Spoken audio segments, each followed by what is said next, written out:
You think influence means convincing people. You think leadership means shaping their thoughts, steering reactions, controlling perception. But watch yourself in conversations where outcome matters. You lean forward slightly, you adjust your tone, you monitor their face for micro-reactions, you recalibrate mid-sentence if you sense resistance, you call it strategy, but what you are actually doing is negotiating for control. And the more you try to manage perception, the more your authority leaks. Because manipulation is not strength, it is instability disguised as skill, and instability follows structure. The mind is a command structure. When command is strong, presence stabilizes the room. When command is weak, emotion seeks leverage. This is where subtle manipulation begins. A calculated pause to provoke, a rehearsed line designed to impress, a tone shift meant to extract agreement. These behaviors are not signs of influence. They are signs of internal uncertainty. If your frame were stable, you would not need to steer reactions. When your internal position is unclear, you try to control the external one. Control creates pressure. Pressure eliminates gravity.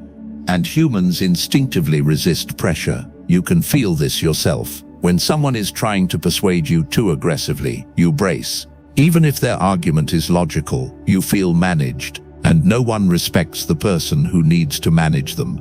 You were taught that influence is a toolkit. Learn persuasion tactics. Master calibrated language. Mirror body language. Lead with strategic phrasing. But this training often creates dependency because it shifts your focus outward. You begin watching reactions more than regulating yourself. You measure tone shifts. You scan for approval. You adjust delivery constantly. Now, influence is no longer internal authority, it is performance, and performance under evaluation creates tension. When your authority depends on someone else's response, you are not leading the frame, you are negotiating for it. This is why manipulators eventually lose respect. People may comply, they may nod, but beneath the surface, they feel the strain, and strain signals insecurity. True authority does not chase agreement, it remains anchored, and when anchoring fails, exhaustion begins. This is where the damage deepens, because repeated reaction monitoring rewires identity. First, you adjust occasionally, then you adjust habitually, then you cannot speak without scanning the room. You feel exhausted after conversations, not because you spoke, but because you calculated. You tracked faces. You managed impressions, you pre-edited sentences. That is cognitive overexertion, and overexertion leaks instability. Watch two leaders in disagreement. One argues to win, the other states position and remains still. One presses harder when resisted, the other holds ground without escalation. One tries to bend the room, the other becomes the reference point inside it.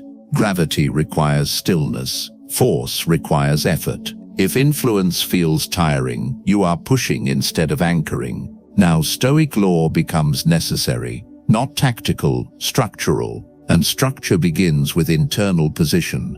Marcus Aurelius did not try to control the Senate, he controlled his judgments. Epictetus did not attempt to dominate conversation, he mastered his response to it. Their principle was simple: influence flows from internal order, not external pressure. From this emerge three internal laws. First, never argue for status. If your authority is real, it does not require announcement. Second, never chase agreement. Agreement obtained through pressure weakens future influence. Third, never destabilize your own frame to correct someone else's. If your position must shift emotionally to be accepted, it was not stable. Authority does not lean forward, it stands. Here is the principle most people avoid. True influence is the refusal to surrender internal position. When someone disagrees, you do not escalate. When someone challenges, you do not sharpen your tone. When someone misunderstands, you clarify once, then you stop. You do not chase understanding, you allow resistance to exist. At first, this feels risky. Your ego wants to correct everything, to win every point, to secure visible agreement, but that urge is insecurity. When your internal position remains unchanged under pressure, social gravity forms naturally. People adjust to stability, they resist force. Frame control is not controlling their thoughts, it is refusing to surrender yours. Influence without manipulation is not a tactic, it is a byproduct of internal order. If you feel the urge to manage every reaction, you are still negotiating authority. Negotiation is fragility. The manipulator scans for approval. The Stoic leader holds position without agitation. One pushes, the other anchors. One seeks influence, the other becomes inevitable. The frame you refuse to surrender determines the power you carry, and the mind you stabilize becomes the room you lead. If you're committed to emotional control and psychological command, subscribe and stand with this community.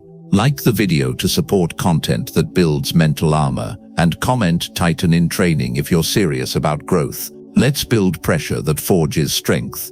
Strength grows in silence, but Titans train together.